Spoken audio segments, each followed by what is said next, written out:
માળિયાહાટીના તાલુકામાં તમામ ગામોના 0 થી 5 વર્ષના બાળકોને બૂથ પર પોલિયોના 2 ટીપા પીવડાવવામાં આવ્યા છે, જેમાં જૂનાગઢ જિલ્લા પંચાયત સિંચાઈ સહકાર ખેતીવાડી પશુપાલન સમિતિના ચેરમેન ઠાકરસિંહભાઈ જાવિયા, ડોક્ટર પીઠવા સહિતના પદાધિકારીઓ, ગ્રામ આગેવાનો, સમાજ સેવકો દ્વારા બૂથનું ઉદ્ઘાટન કરી રસીકરણની કામગીરી શરૂ કરવામાં આવી હતી।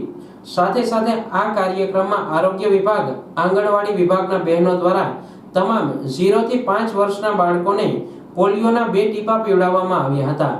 આ કામગીરી મુખ્ય જિલ્લા આરોગ્ય અધિકારી સાહેબ ડોક્ટર સુતરિયા અને ઇન્ચાર્જ તાલુકા હેલ્થ ઓફિસર ડોક્ટર ડાભીના માર્ગદર્શન હેઠળ કરવામાં આવી હતી। આ કામગીરીનું મોનિટરિંગ તાલુકા હેલ્થ સુપરવાઇઝર મિતેશ કછોટ દ્વારા કરવામાં આવ્યું હતું। આજે માળિયા તાલુકામાં પોલિયો દિવસ નિમિત્તે બૂથ નંબર 8ની અંદર હાઈસ્કૂલમાં બાળકોને ટીપા પવડાવવાની પ્રવૃત્તિ સવારના 7:30 વાગ્યામાંથી ચાલુ કરી અને સ્ટાફ પણ બધો હાજર હતો અને કોઈ બાળકોને બોલાવીને લાઈન લગાડીને ટીપા પાવાની શરૂઆત કરી દીધી છે।